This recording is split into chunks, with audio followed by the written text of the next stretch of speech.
de toi sel et terre, sel et lumière. Pourquoi? Pour que toi, tu puisses être le prolongement de la lumière et du jour sur terre.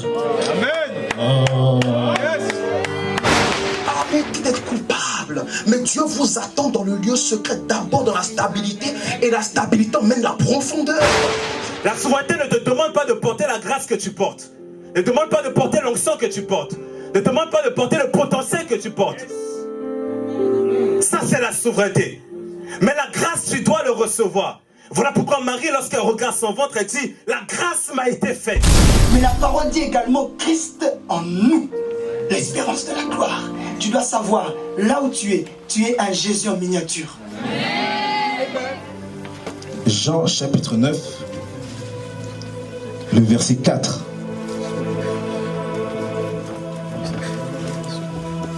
Jean chapitre 9, le verset 4. Est-ce que tu as trouvé? Est-ce que tu as trouvé? Amen. Très bien. Je lis la parole du Seigneur. Il faut que je fasse, c'est Jésus qui parle. Il faut que je fasse, tandis qu'il est encore jour, les œuvres de celui qui m'a envoyé. Pourquoi? La nuit vient où personne ne peut travailler. J'ajoute le verset 5, qui est très intéressant également. Pendant que je suis dans le monde, je suis la lumière du monde. Seigneur Dieu, notre Père, nous te faisons confiance. Accorde-nous un esprit de sagesse et un esprit d'intelligence, afin que nous puissions libérer la parole de Dieu d'une manière simple, mais efficace. C'est en ton nom Jésus-Christ que j'ai ainsi prié, et tous les saints disent très fort, Amen. Amen. Très bien, nous pouvons acclamer la parole du Seigneur.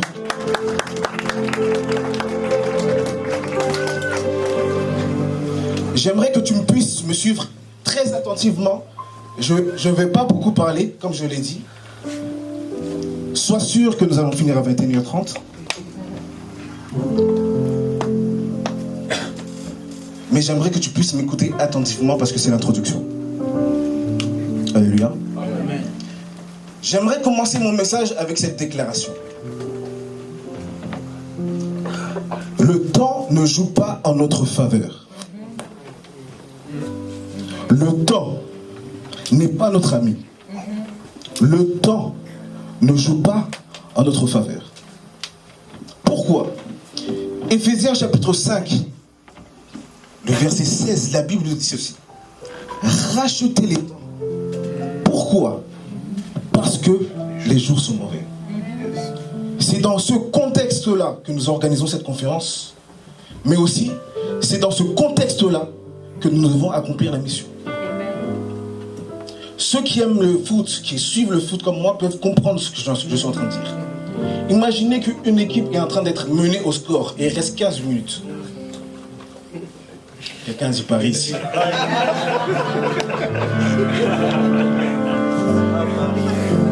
Imaginez que une équipe est menée au score et il reste 15 minutes. L'équipe qui est menée au score va redoubler d'efforts, va aller de plus en plus vite, va être de plus en plus concentrée. Pourquoi? Parce que l'objectif est de marquer un but afin que nous puissions avoir la victoire. L'église est menée au score. Parce que la Bible dit qu'il faut racheter le temps. C'est-à-dire que nous avons perdu du temps. Mais j'aimerais dire aussi à l'église, de la même manière que le chef de l'église a obtenu la victoire, c'est dans cette même manière que l'église va obtenir la victoire. Peu importe ce que tu vois dans l'église aujourd'hui, peu importe les bêtises qui se font à l'église aujourd'hui, peu importe les erreurs que tu vois aujourd'hui à l'église, j'aimerais te rassurer que l'église va obtenir la victoire au dernier jour. J'ai l'impression que je parle tout seul. L'église va obtenir la victoire. Parce que la victoire de l'église est certaine. Amen. Alléluia. Amen. Si l'église ne prend pas conscience de rattraper le temps, de racheter le temps, elle ne pourra pas obtenir le résultat voulu par Dieu. Si tu lis très attentivement 1 Timothée chapitre 2, le verset 4, notez les versets parce que moi je balance les versets comme ça. Si tu lis très attentivement ce verset, Paul dit à son fils, ce que Dieu veut, c'est que tout homme soit sauvé et parvienne à l'obéissance de la vérité. Ce que Dieu veut, c'est que tout homme parvienne au salut. Ça, c'est la volonté de Dieu. Mais c'est Dieu, il donne cette responsabilité à l'Église pour que l'Église puisse accomplir justement cette mission, pour que tout homme soit sauvé. Dieu ne veut pas que l'homme se perde. Dieu ne veut pas que l'homme périsse, mais il veut que tout homme soit sauvé. En d'autres termes, si l'Église ne fait pas la mission, n'accomplit pas cette mission, il y a de grands risques que l'Église échoue dans cette mission. Mais comme je l'ai dit, même si la mission est accomplie par une seule personne, sois sûr qu'au final, l'Église obtiendra sa victoire. Amen. Si j'avais été toi, j'aurais dit Amen très fort. Amen. Alléluia. Amen. Alléluia. Amen. Alléluia. Amen. Éphésiens 16 nous dit que nous sommes dans les jours mauvais. J'aime la version Semeur. La version Semeur dit: mettez à profit les occasions qui se présentent à vous. Pourquoi? Parce que les jours sont mauvais. Ça veut dire quoi? Dans cette période appelée les jours mauvais, Dieu mettra des occasions, Dieu mettra des opportunités, Dieu mettra à ta disposition des éléments afin que tu puisses accomplir la mission. Au fait, les jours mauvais sont une opportunité à nous de rester actifs. Oh. Si tu ne restes pas actif, si tu ne t'actives pas, parce que les jours sont mauvais, tu risques d'échouer dans ta mission. Alléluia. Alléluia. Et les jours mauvais annoncent l'arrivée de la nuit. Tout ça, je vais l'expliquer après. Alléluia. Écoutez ceci. Cette histoire de mission n'a pas commencé avec nous. Depuis Genèse, on peut voir que Dieu a mandaté un homme pour accomplir justement la mission. Lorsque tu vois la chronologie de la création, tu peux comprendre que l'homme a été créé en dernier. Je bénis le Seigneur parce que je ne suis pas Dieu. Parce que si j'avais été Dieu, j'aurais fait la création de manière désordonnée. J'aurais peut-être créé l'homme avant l'herbe. J'aurais peut-être créé l'homme avant le ciel. Mais lorsqu'on suit la suite logique de la création, nous pouvons comprendre que tout a été créé pour l'homme. Premièrement. Deuxièmement, tout a été créé pour que l'homme puisse accomplir de manière parfaite la mission. La Bible dit dans Genèse chapitre 2, le verset 15. La Bible dit que Dieu prit l'homme et le plaça dans le jardin d'Éden. Pourquoi? Pour qu'il puisse cultiver et garder le jardin. Si tu vas dans la version hébreu, la Bible remplace le verbe placer par établir. Ça veut dire quoi? Dieu a établi Adam dans un jardin. Pourquoi? Pour qu'il puisse accomplir la mission. Ça veut dire quoi? Chacun d'entre nous a un jardin d'Éden. Chacun d'entre nous a un jardin d'Éden. Un lieu où Dieu t'a établi afin que tu puisses accomplir la mission. En d'autres termes, si tu n'es pas dans le lieu où Dieu t'a établi, tu accomplis la mission, mais pas où Dieu veut. Et c'est aussi ça le problème. Beaucoup font beaucoup de choses. Beaucoup accomplissent la mission. Beaucoup prêchent l'évangile. Beaucoup chantent, mais pas dans le lieu où Dieu t'a établi. Dieu a créé toute la terre, mais pas donné la terre à tout l'homme. Il lui a donné le jardin d'Éden, là où il doit accomplir la mission.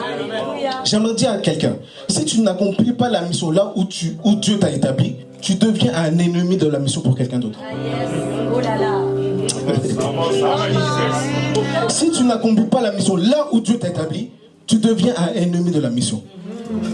Un jour, une soeur m'a dit: Aurélien, tu as le profil exact pour être dans notre église. Je lui ai répondu ceci: j'ai le profil exact pour ne pas être dans ton église. Pourquoi? Parce que ce n'est pas une histoire de sentiment. C'est une histoire d'établissement pour pouvoir accomplir la mission. Si je n'accomplis pas la mission là où Dieu m'a placé, je deviens un ennemi pour quelqu'un d'autre. Il y a des gens qui accomplissent la mission dans le parc d'Éden, dans la boulangerie d'Éden, mais pas dans le jardin d'Éden.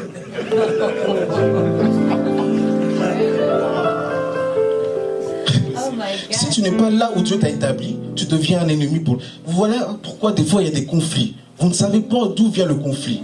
Vous ne savez pas pourquoi il y a des tiraillements. Vous ne savez pas pourquoi il y a des bagarres. Mais il y a ces bagarres tout simplement parce qu'une personne n'est pas là où Dieu l'avait établi.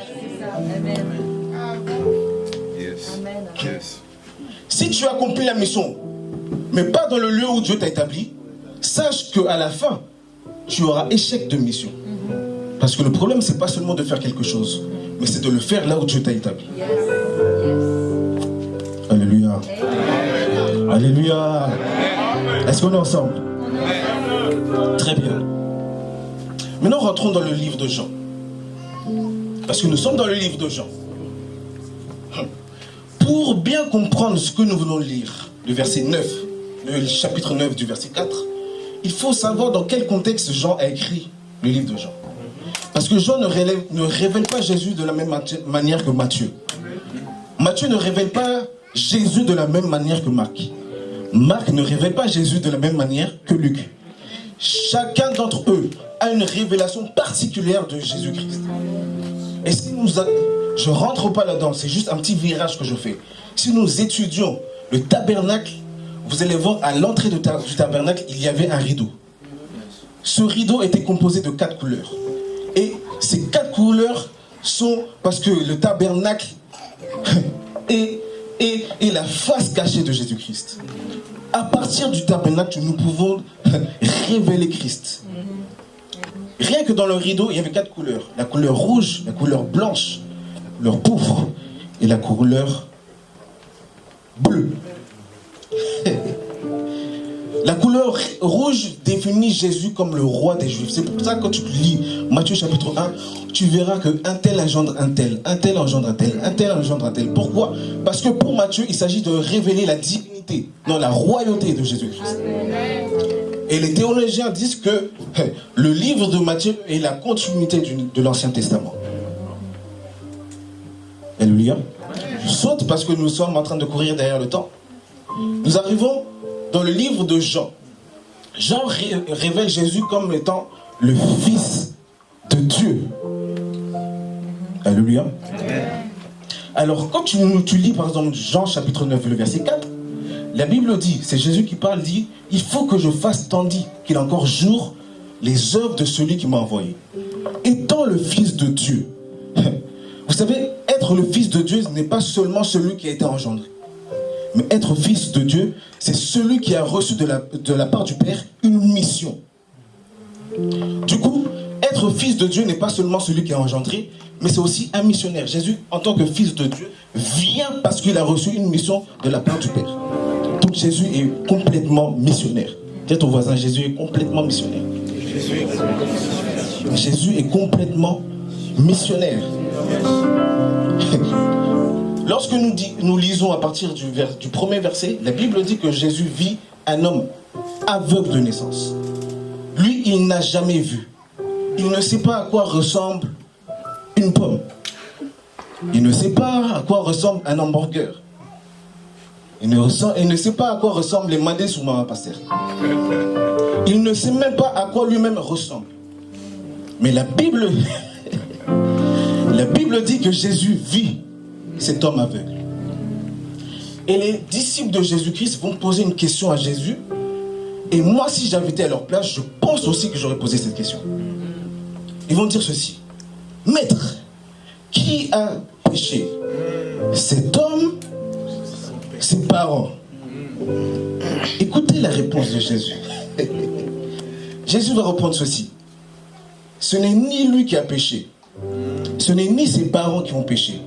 Mais il est né aveugle afin que les œuvres de Dieu soient manifestées en lui. J'aimerais dire à quelqu'un, il y a des situations que Dieu a prévues dans ta vie difficiles. Pas parce qu'il ne t'aime pas, pas parce que Dieu est méchant, mais c'est parce que par toi, il veut révéler.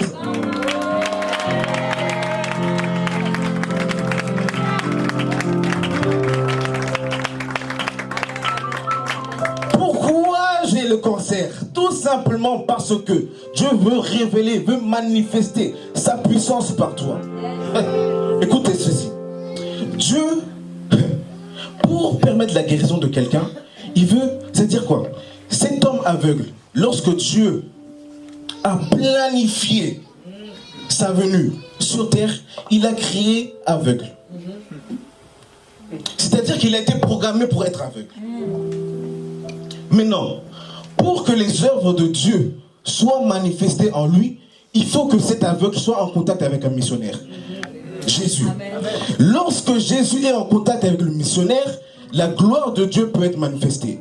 C'est pourquoi j'aimerais dire à quelqu'un, je bénis le Seigneur parce qu'il y a des cancéreux. Je bénis le Seigneur parce qu'il y a des femmes stériles. Je bénis le Seigneur parce qu'il y a des malades. Parce que Dieu veut éclater sa gloire. Mais pour qu'il puisse éclater sa gloire, il faut l'aveugle sur qui Dieu va manifester sa gloire. Mais il faut aussi le missionnaire par qui Dieu va manifester sa gloire. Plus deux personnes disent oui, sois un missionnaire, sois un missionnaire. Sois un missionnaire, sois un missionnaire. Le temps est arrivé où nous devons démontrer Dieu. Oh, tu m'entends pas. Le temps est arrivé où nous devons démontrer Dieu. Le monde doit savoir que Dieu existe. Le monde doit savoir que Dieu est puissant. Le monde doit savoir que Dieu est grand. Le monde doit savoir que Dieu est puissant. Mais pour que le monde sache que Dieu est puissant, il faut un aveugle de naissance. Il faut, dis à quelqu'un, il faut un aveugle de naissance. Dieu n'est pas méchant, mais il veut que tout homme soit sauvé. Mais pour que tout homme soit sauvé, il faut qu'on puisse démontrer Dieu. C'est pourquoi je veux une église, pas seulement de personnes qui parlent beaucoup, pas seulement des personnes qui prêchent, pas seulement des personnes qui chantent à la barre. Nous avons trop chanté à la barre. Le temps est arrivé où nous devons démontrer Dieu.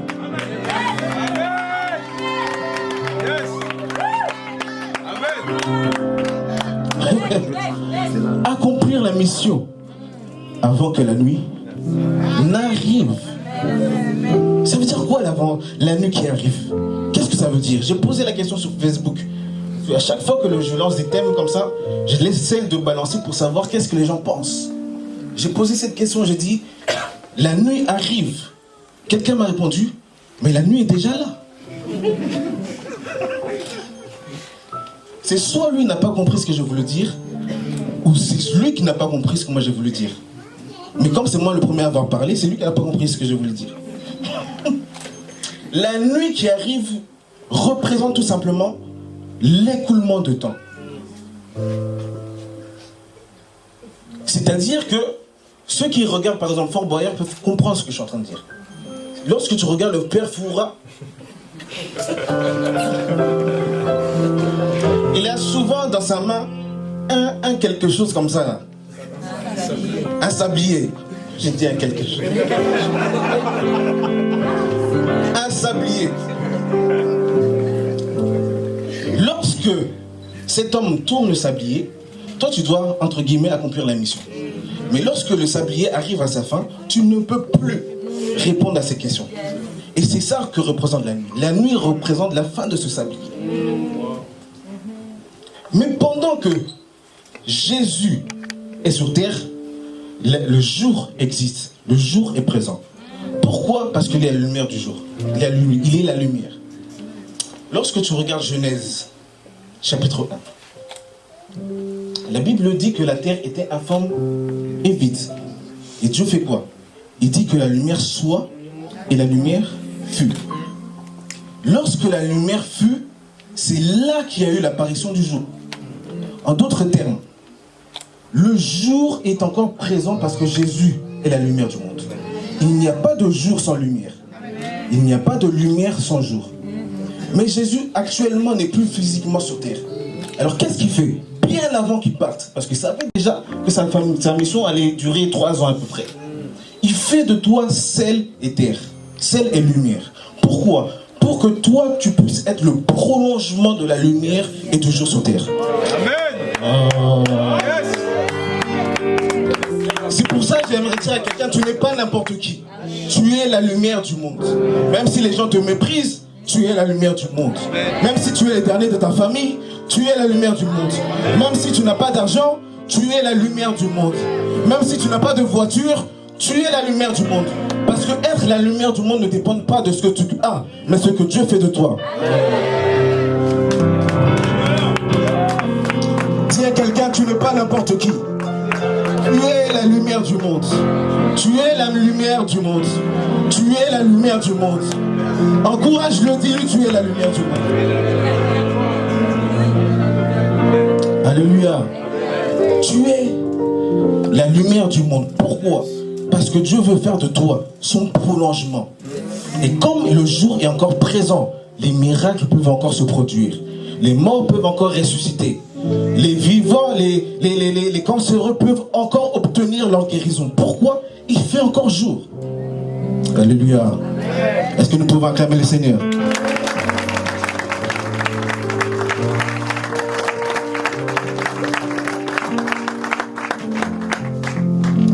Maintenant, lorsque nous lisons attentivement ce verset, il y a deux forces qui obligent Jésus à accomplir la mission.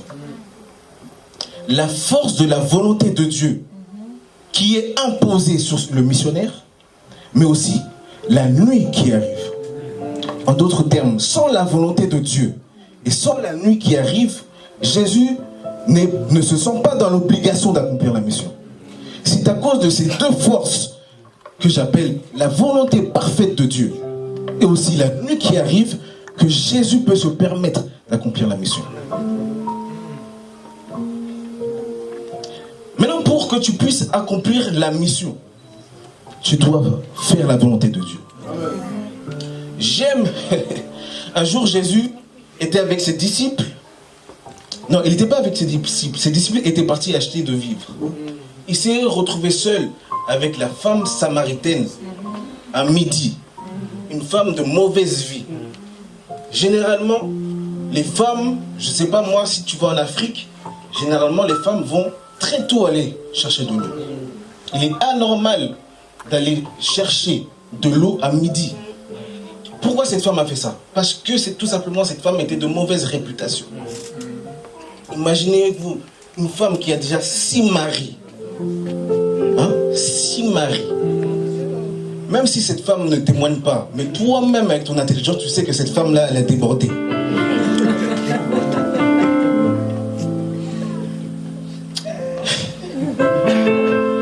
Et Jésus prend le risque, connaissant la mauvaise réputation de cette femme, de la rencontrer. Nous sommes des humains. Si tu vois déjà une femme qui a beaucoup de maris, tu vois encore avec un autre homme, qu'est-ce que tu vas dire? Ah, tu vois encore. Je lui avais dit d'arrêter. Mais elle... Et en plus avec Jésus, Jésus, toi aussi. Fils de Dieu. Jésus. Jésus prend le risque, bien aimé, de rencontrer cette femme de mauvaise vie. Pourquoi? Parce que Jésus ne voit pas cette femme comme les hommes la voient. Au fait, un missionnaire ne voit pas comme les hommes voient, mais il voit comme Dieu voit. Dieu voit cette femme samaritaine comme une personne potentiellement capable d'annoncer l'évangile. C'est pour ça que j'aimerais dire à toi, missionnaire, ne vois pas les hommes comme les gens voient. Vois comme Dieu. Tu vois une femme de mauvaise vie, ne sois pas le premier à la critiquer, mais aime-la parce que derrière elle peut se cacher une...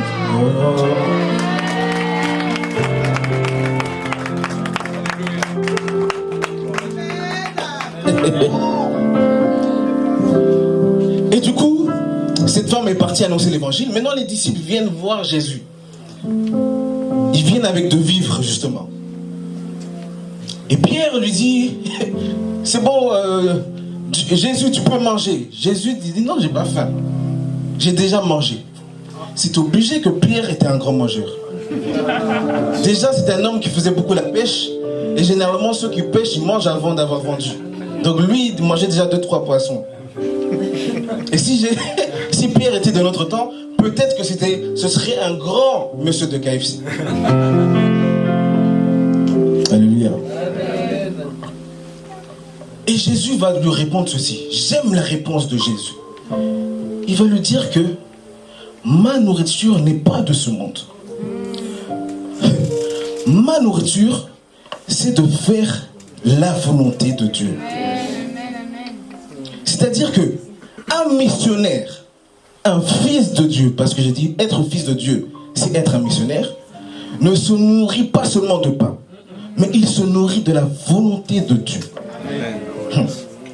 Lorsque tu te nourris, cette nourriture te permet de vivre.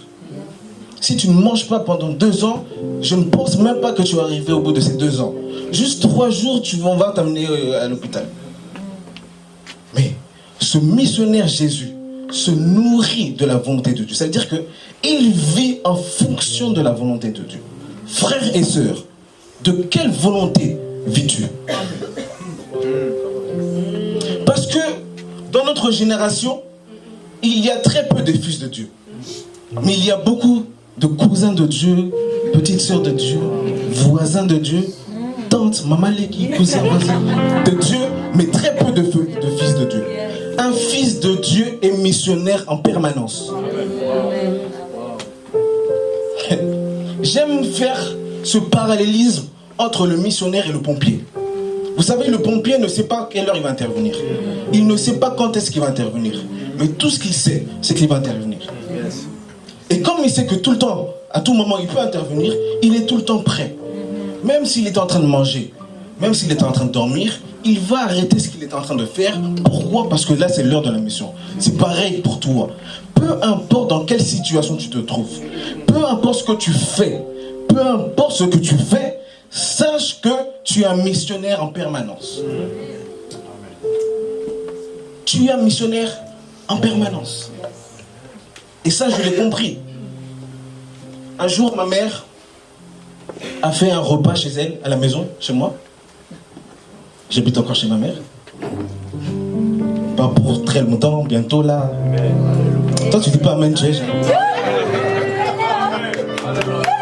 J'ai dit bientôt là, bon.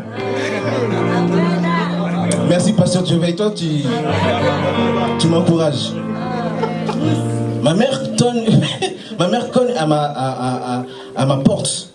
Elle dit, Aurélien, j'ai réuni mes amis à la maison.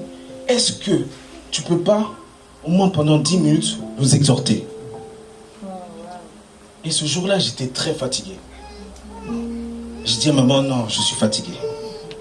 Toi, parle avec tes copines, tes amis. Moi, en tout cas, je vais me reposer. Sachant que cette nuit-là, après, je devais sortir. Donc, elle est venue au moment, justement, où moi, je me préparais à me reposer pour sortir le soir. Et ma mère était déçue, mais elle ne me l'a pas dit. Je connais ma mère. Elle dit, ah, vraiment, Aurélien, tu ne veux pas parler de la parole? Or que dans ma tablette, j'ai des centaines de messages. J'ai dit, non, je suis fatigué. Et quand je me suis préparé pour sortir, je suis passé par le salon. Et j'aurais dit, bonjour. Bonjour les mamans, ça va? Eh, ça va Aurélien? D'accord. Je dis, bon, moi je sors. Ah, ça va papa, fais attention, hein? Je dis, ouais, pas de soucis. Et je suis sorti. J'ai pris ma voiture. J'ai démarré. Lorsque je suis rentré de la voiture, je me suis dit à moi-même, toi, je ne sais pas comment tu t'appelles, mais moi, je m'appelle par mon nom de famille. Kunku. Kunku, Aurélien, tu viens de rater un gros penalty. Parce que tu ne sais pas dans quelle situation ces mamans se trouvaient.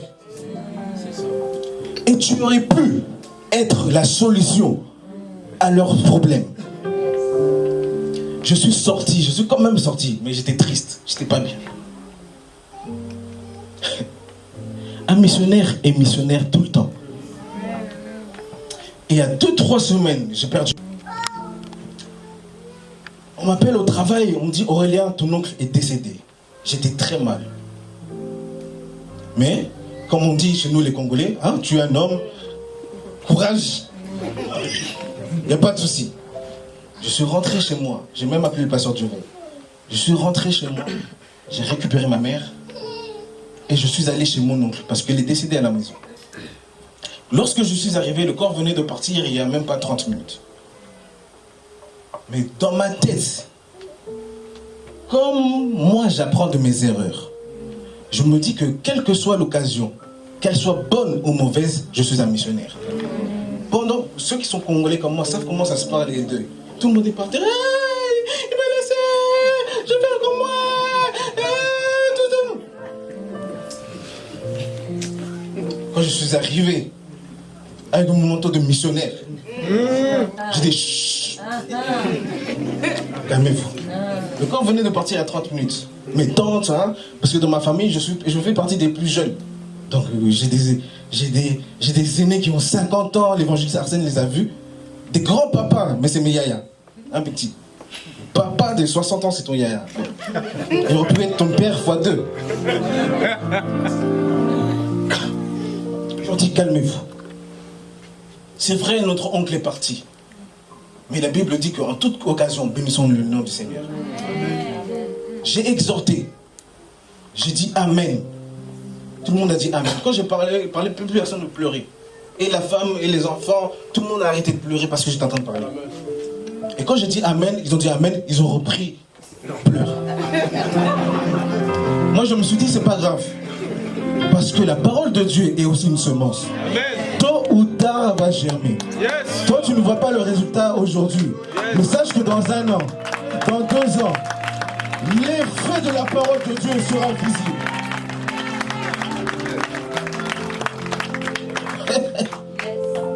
Mon frère, tu es un missionnaire. Tu es un missionnaire tout le temps. Tu es un missionnaire à l'école. Tu es un missionnaire au travail. Tu es un missionnaire dans ta famille. Il est anormal que tu sois missionnaire, mais qu'on n'entende pas ton Jésus. Ce n'est pas normal. Tu vas tous les dimanches à l'église, bien habillé, bien parfumé. Mais ton collègue au travail ne sait même pas que tu pries Dieu. C'est anormal. Nous pensons que servir Dieu, c'est seulement venir ici prêcher l'évangile. Prêcher l'évangile. Annoncer, chanter, etc. Ce n'est pas ça accomplir la mission. Ce n'est pas que ça accomplir la mission. Tu peux être un boulanger plein d'onction. Oh, toi tu ne comprends pas. Tu peux être un boulanger plein d'onction. C'est-à-dire quand toi tu prépares le pain, on ressent la manne qui tombe du ciel. Ah oui. Pourquoi? Parce que la mission, c'est pas seulement prêcher. Dieu, lorsqu'il vient, il va nous enlever. Il va faire le compte. Tu vas dire que moi, j'ai prêché l'évangile. J'ai prêché l'évangile, j'ai annoncé l'évangile, j'ai prêché. Jésus, moi, j'ai prêché. Hein. Toi, tu n'étais pas là, mais moi, j'ai prêché.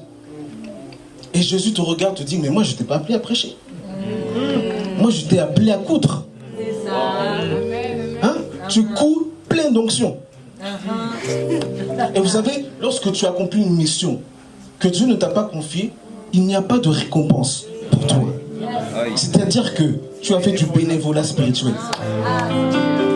Ce serait dommage que tu aies réuni des centaines de personnes et qu'au final Dieu te dit, mais moi je t'ai pas dit, je t'ai pas envoyé pour ça. Et il y a beaucoup de personnes qui accomplissent la mission, mais pas la mission que Dieu leur donne. Moi je dis la vérité. Un jour, la maman pasteur d'Irline ici me présente un pasteur. Le pasteur aussi était là. Il était là aussi. Elle dit, ah Aurélien, j'étais tout content, oh, je te présente le pasteur Intel. Je dis bonjour pasteur. Quand je dis bonjour pasteur, moi-même, tout mon corps, j'étais pas convaincu. J'ai dit, lui, il n'est pas pasteur. Je dis, lui, il n'est pas pasteur. Le pasteur est là. Je dis, lui, le pasteur. La femme du pasteur m'a dit, mais Aurélien, toi, tu es toujours comme ça, hein? Tu es toujours contre. Hein? Je dis, lui, il n'est pas pasteur. Et à chaque fois que je le voyais, je dis, vous savez, lui, il n'est pas pasteur. Elle dit, oh non, Aurélien, tu exagères. Je dis, ok, j'arrête de parler, je ne dis plus rien. L'évangéliste Arsène, il est venu prêcher ici. Il est venu prêcher, il a vu cet homme. Et cet homme s'est présenté à l'évangéliste Arsène comme étant pasteur. L'évangéliste Arsène est venu me voir et dit, oh, Aurélien, lui, il est pasteur.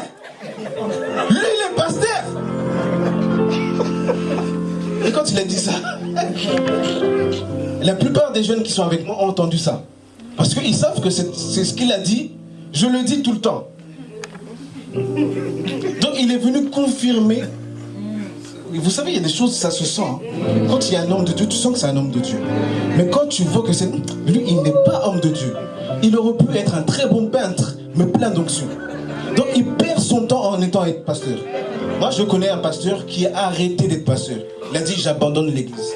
C'est fini. Pasteur, il a laissé ses chaises, il a laissé la chair, il a laissé l'instrument. Il a dit, à partir d'aujourd'hui, je ne suis plus pasteur. Je bénis le Seigneur pour sa vie. Parce qu'il a pu reconnaître qu'il était dans l'erreur. Nous ne sommes pas là pour impressionner les gens. Nous ne sommes pas là pour mettre une photo sur Facebook, on nous voit en train de prêcher, tu as au moins 100 j'aime. C'est pas pour ça. Amen. C'est pas pour ça. Nous sommes à la recherche des paralytiques. Nous sommes à la recherche des paralytiques pour les présenter au Seigneur afin que le Seigneur lui-même se charge de leur guérison. Oh, je prends le risque de dire ce que je veux dire. On reconnaît un véritable missionnaire par le résultat de sa mission. On reconnaît un véritable missionnaire par le résultat de sa mission. En d'autres termes, s'il n'y a pas de résultat, je peux remettre en cause. Je ne dis pas que tu n'es pas missionnaire, mais je peux remettre en cause le fait d'être missionnaire. Ou en d'autres termes, même ton appel. On reconnaît un arbre par son fruit. Pendant que tu as accompli la mission, combien d'âmes as-tu gagné pour le Seigneur? Combien d'âmes as-tu gagné pour le Seigneur? Qui peut dire que lui, j'ai entendu l'évangile par lui? Combien de personnes peuvent vous dire ça? Ma vie a changé parce que j'ai entendu cet homme. Ma vie a été transformée parce que Dieu a utilisé cet homme comme canal de bénédiction pour moi. Qui veut dire ça pour toi?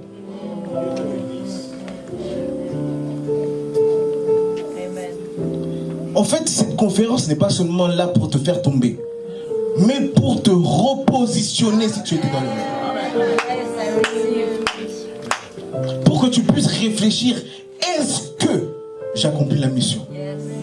Parce que dans tous les cas, que tu n'accomplisses la mission ou pas, la nuit arrive. J'ai dit tout à l'heure, le temps est contre nous. Le temps est contre nous. Nous disons toujours que l'église est l'épouse du Seigneur, l'église est l'épouse du Seigneur, etc. Mais j'aimerais un peu revoir cette formulation, église, épouse du Seigneur. Et je prends le risque, pasteur Duveil, d'être doctrinal et biblique. L'église est l'épouse du Seigneur, mais l'église n'est pas encore l'épouse du Seigneur. Yes. Yes. L'église est l'épouse du Seigneur, certes, mais l'église n'est pas encore l'épouse du Seigneur.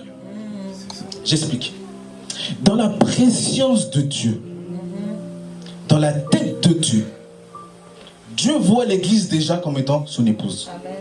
Mais maintenant, lorsqu'il rentre dans le temps, l'église doit connaître un processus pour devenir l'épouse. Mais elle n'est pas.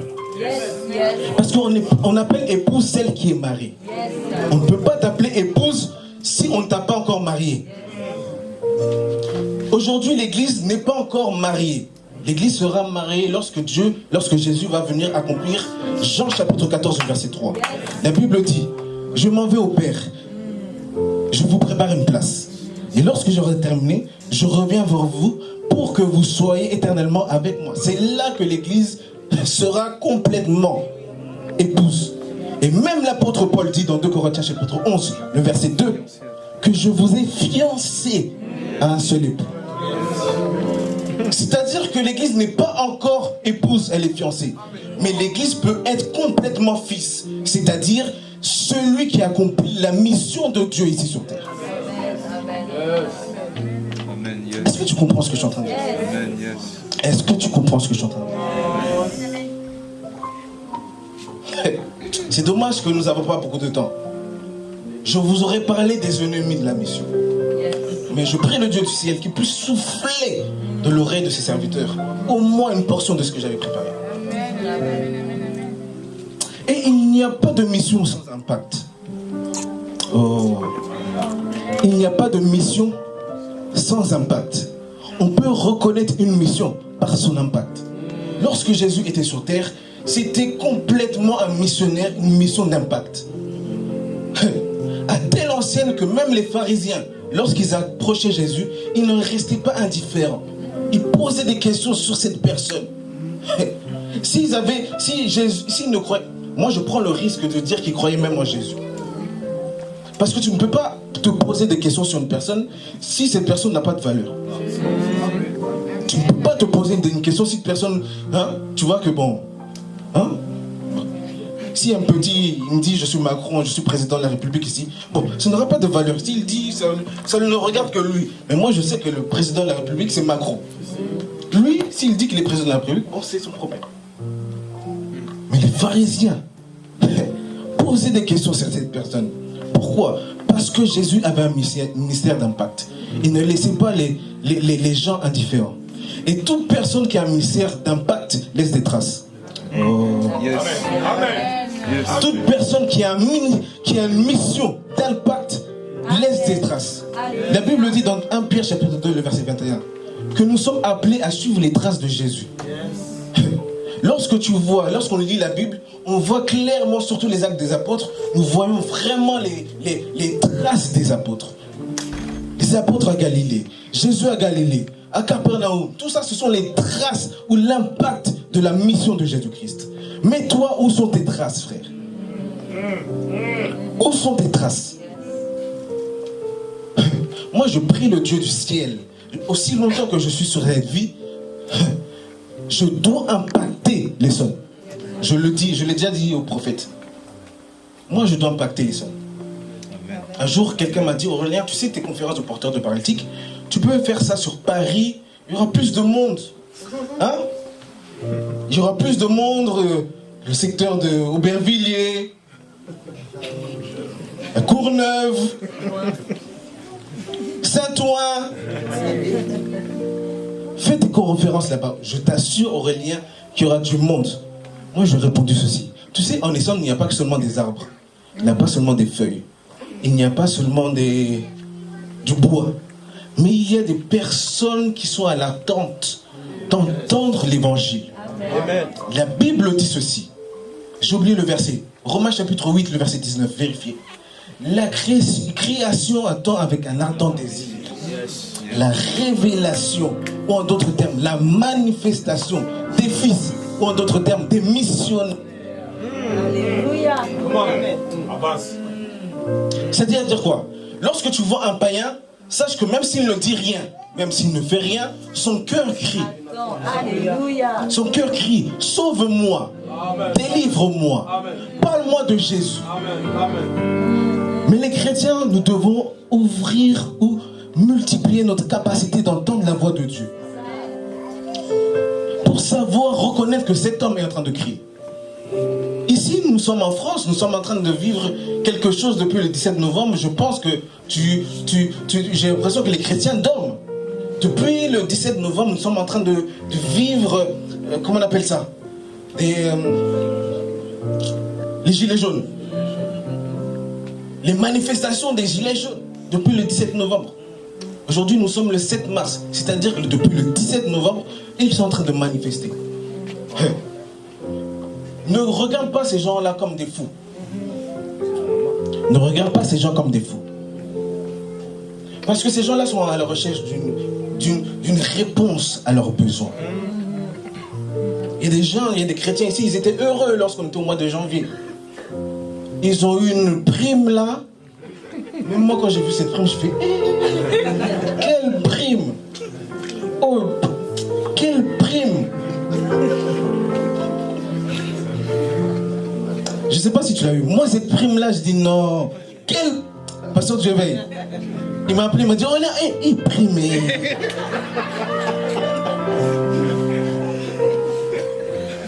Mais à l'heure où je vous parle là maintenant, cette prime-là, il n'y en a plus. Déjà depuis. De ouf. Ces gens-là sont en train de crier. Ils pensent que Macron a la solution à leurs problèmes. Ils pensent que c'est Macron qui va leur donner la solution. Ce petit-là, Macron, me fait pitié. Parce que je sais fermement dans mon cœur qu'il n'a pas la solution. Il va leur proposer une solution. Mais nous, les enfants de Dieu, nous proposons la solution. Il y a une différence entre une solution et la solution. Laisse-moi finir avant. il y a une différence entre une solution et la solution. Si je te propose une solution, elle peut ne pas marcher. Elle peut marcher quelquefois, mais pas tout le temps. Mais lorsque je te donne la solution marche à tous les coups. Oh, quel que soit le problème, la solution fonctionne. Quel que soit le souci, la solution fonctionne. Quel que soit le cas, la solution fonctionne.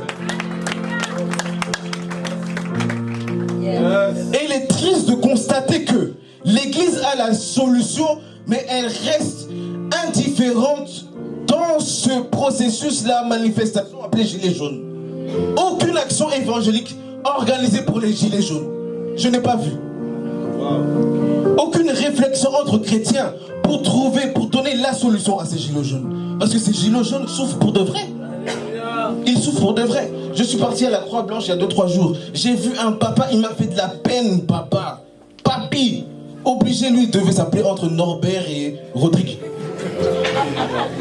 Et lui, il avait cette tête-là, il devait avoir ce genre de prénom. J'ai vu cet homme, il m'a fait de la peine. Il faisait froid, il pleuvait. Mais il était avec son gilet jaune parce qu'il croit que déjà Macron ne le voit pas. Il n'est pas là dans ce rond-point. En plus, dans un quartier très peu connu. Donc, qu'est-ce que Macron va venir faire là-bas? Mais lui, il a de l'attente parce qu'il ne sait pas où pleurer. Il ne sait pas qu'est-ce que je dois faire pour avoir la solution à mon problème. Mais Dieu envoie des missionnaires comme moi qui sont potentiellement capables de descendre de leur voiture et annoncer l'évangile. Tu sais, le problème, la solution à ton problème, c'est Jésus. Je dis, mais non, moi j'ai besoin d'argent. Mais c'est Jésus qui donne l'argent. C'est Jésus qui donne les enfants. C'est Jésus qui donne des logements. Oh, je t'ai dit que c'est Jésus.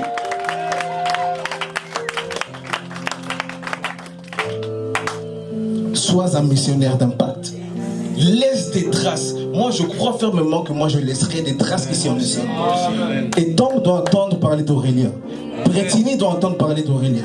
Évry doit entendre parler d'Aurélien. Grigny doit entendre parler d'Aurélien. Cambet doit entendre parler d'Aurélien. Juvisy doit entendre parler d'Aurélien. Il faut que ces hommes disent qu'il y a un homme serviteur de Dieu, jeune homme, qui a annoncé l'évangile et qui a impacté ce département appelé Essonne. Si tu me crois, dis très fort Amen. Levons-nous de la présence de Dieu. What can't you do, Jesus? Let's go!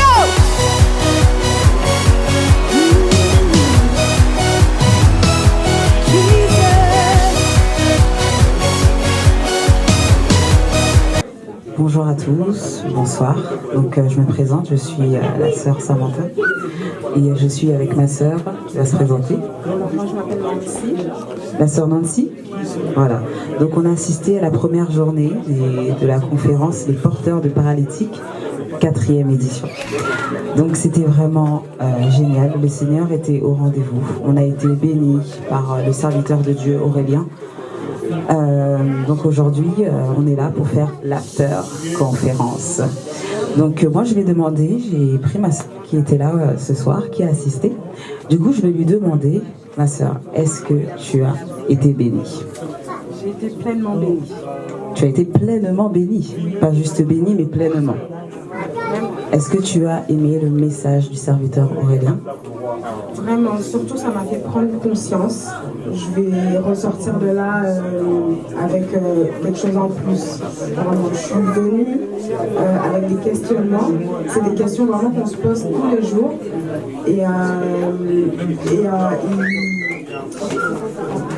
J'ai eu une réponse à mes questionnements, à le fait de voir les personnes autour de moi, nos amis, nos collègues.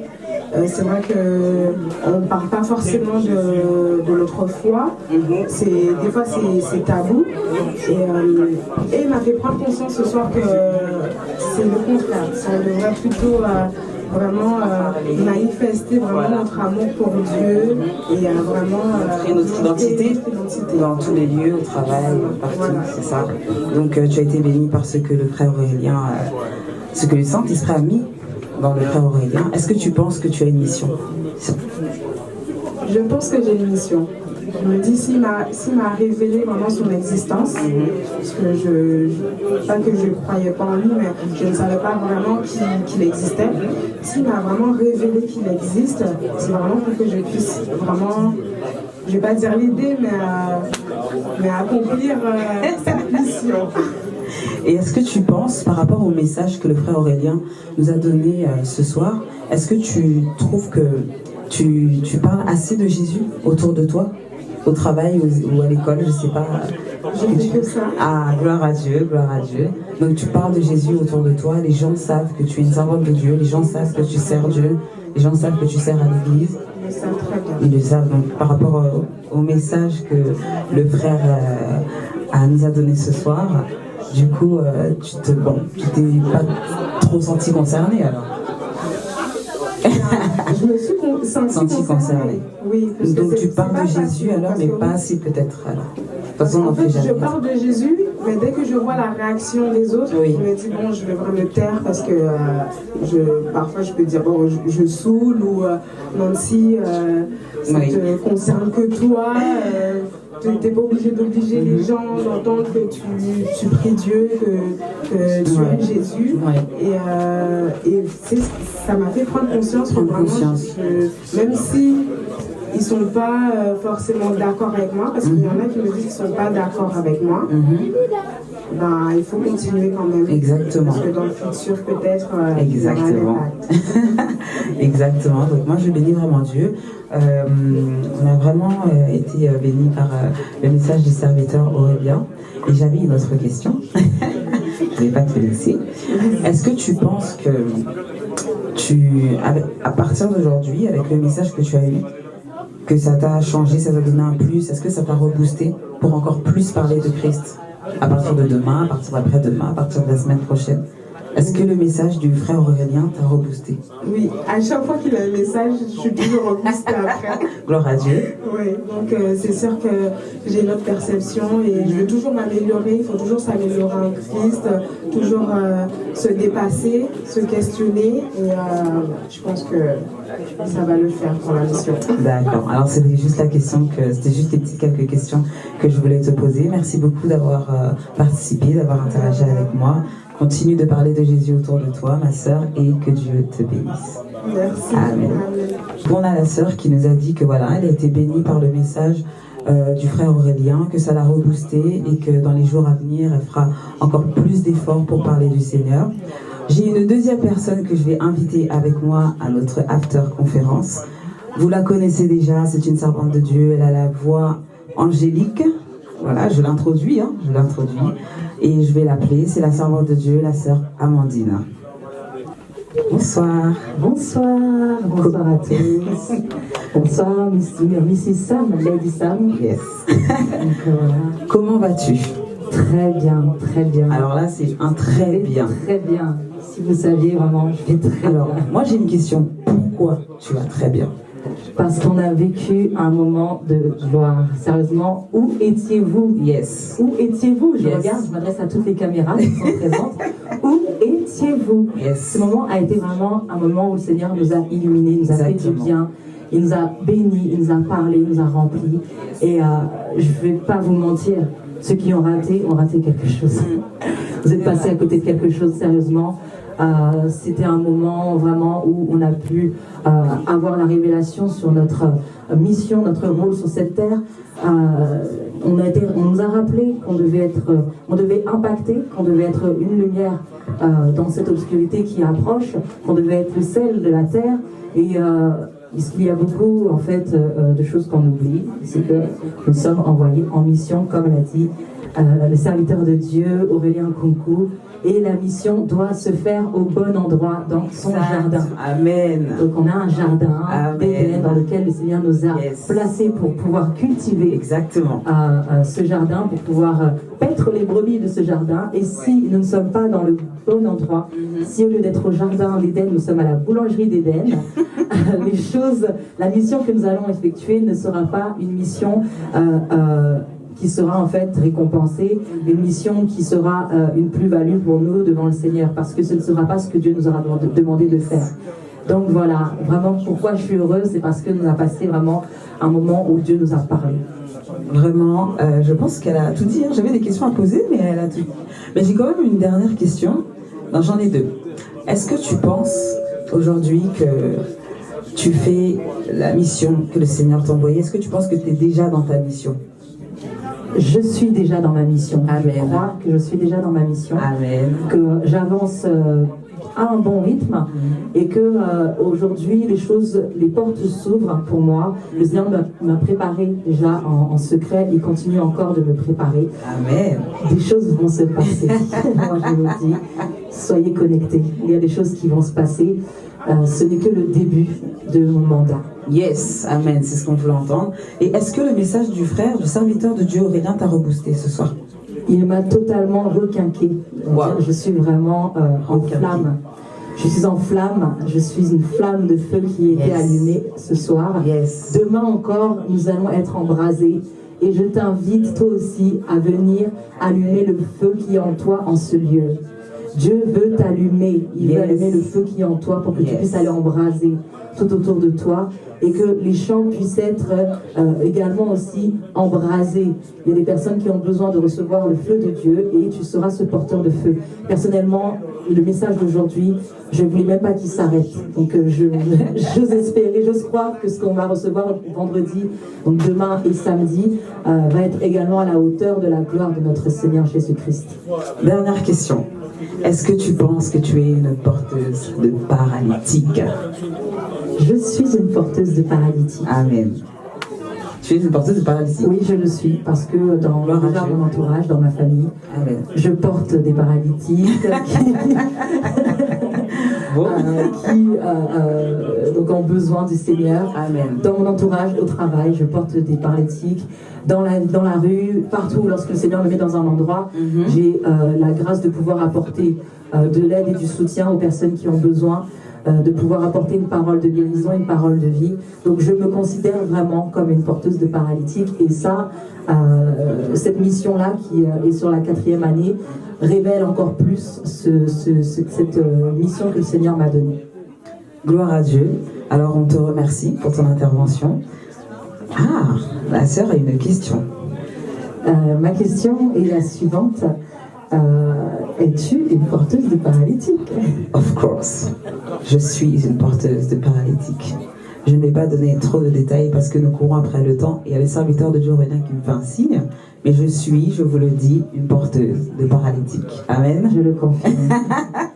Merci beaucoup pour ton intervention. Merci pour ta présence. Merci pour tes réponses. Continue d'être une porteuse de paralytique. Moi, je peux le dire. Son pied, c'est mon pied. Je la connais très bien. Et je sais que c'est une personne qui aime donner de l'amour. C'est une personne qui aime donner de la joie, donner de la... Donc voilà. Merci encore. Merci à vous. Merci au serviteur Aurélien Coucou. Merci à l'Église La Parole Révélée. Yes. Et merci à toi pour cette interview. Merci, que Dieu te bénisse. Bonne soirée. Je vais inviter avec moi le serviteur de Dieu, le roi de Dieu, celui qui nous a apporté la bonne parole ce soir, celui qui nous a apporté un message de feu. Je vais inviter le serviteur de Dieu, Aurélien Coucou. Bonsoir. Bonsoir, Lady Sam. Comment vas-tu? Ça va et toi, par la grâce de Dieu? Moi, ça va très bien. C'est toi qui nous as donné le message. Comment vas-tu? Très bien, en forme. Comment est-ce que quelle note tu te donnerais par rapport au message que tu as donné de ce soir? Bon, moi, de nature, je suis jamais satisfait de ce que je fais. Ça, c'est un problème. Ouais. Donc, j'attends de rentrer à la maison, regarder les vidéos à tête reposée. Mais je pense que je me donnerai une note de 5 sur 10. Très humble. Pourtant, on a eu 2 personnes qui sont passées juste avant et qui ont dit qu'ils ont été très bénis par ta parole. Et le thème, le grand thème, le grand thème, donc porteur de paralytique. Moi, j'ai 10 sur 10, j'ai entendu. Moi, j'ai une question, serviteur de Dieu Aurélien. Est-ce qu'aujourd'hui, tu penses, est-ce que tu crois que tu es un porteur de paralytique? Complètement. Pourquoi? Parce que, comme je l'ai dit dans mon message, si tu as bien suivi, j'ai suivi. J'ai dit une chose très importante. On peut reconnaître l'authenticité d'un ministère, d'une mission, au travers des résultats. Et moi, je suis dans cette église et je peux l'affirmer avec beaucoup de conviction. C'est vrai que nous ne sommes pas encore arrivés, mais je crois fermement dans mon cœur qu'il y a des personnes qui, justement, ont bénéficié des grâces que le Seigneur a déposées en moi.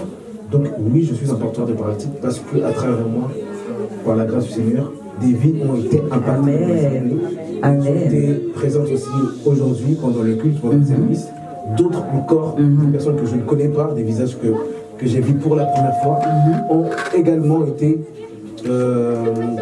impactés par le message et par le service. Donc nous bénissons le Seigneur pour ça. D'accord. Donc du coup, est-ce que, pour toi, selon toi, je ne sais pas, est-ce que tu penses que tu es en mission? Est-ce que tu penses, est-ce que tu crois? Qu'est-ce que tu peux nous dire par rapport à ça? Es-tu en mission? Est-ce que le Seigneur t'a envoyé pour une mission ici sur cette terre? Complètement, parce que nous sommes, comme j'aime souvent dire, nous ne sommes pas sur la terre en tourisme. Nous sommes, chacun d'entre nous vient avec une mission bien précise de Dieu, établie même avant que nous soyons sur cette terre. Amen. Donc, lorsque nous venons sur cette terre, nous rentrons justement dans la volonté parfaite de Dieu pour que nous puissions accomplir ce que Dieu avait prévu avant que nous soyons dans ce monde.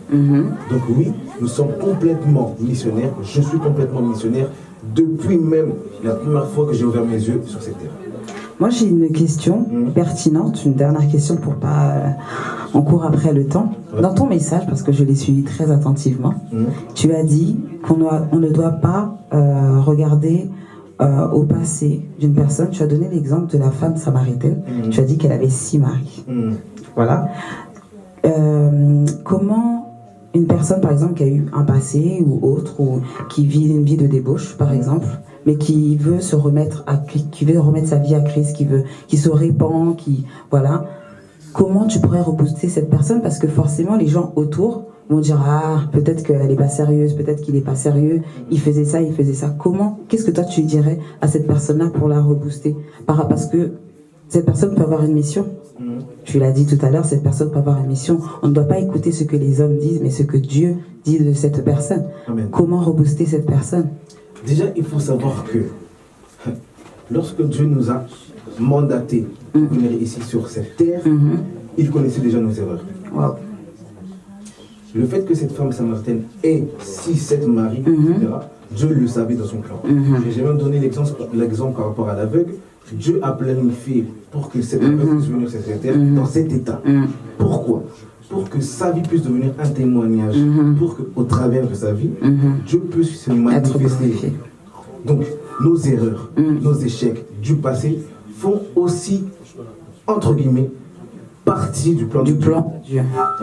Mais comment cette personne, parce qu'il y a des persécutions, il y a toujours des péninas qui sont là pour dire, pour que se moquer de toi, pour dire tu vas pas y arriver, tu étais comme ça, mais comment? Il y a peut-être des personnes qui étaient là même aujourd'hui, peut-être qu'elles ont, Dieu les a envoyées en mission, mais peut-être qu'elles n'y arrivent pas à cause de ces persécuteurs. Comment faire? Comment faire pour être une porteuse de paralytique sans écouter ce que les gens pensent de nous? Comment faire? Il y a un verset dans le... pas dit pendant la prédication. Il y a un verset dans le chapitre 9 du livre de Jean. Oui. Que c'est l'aveugle qui parle. Il parle aux pharisiens. Il dit que nous savons que Dieu n'exauce pas les pécheurs. Waouh.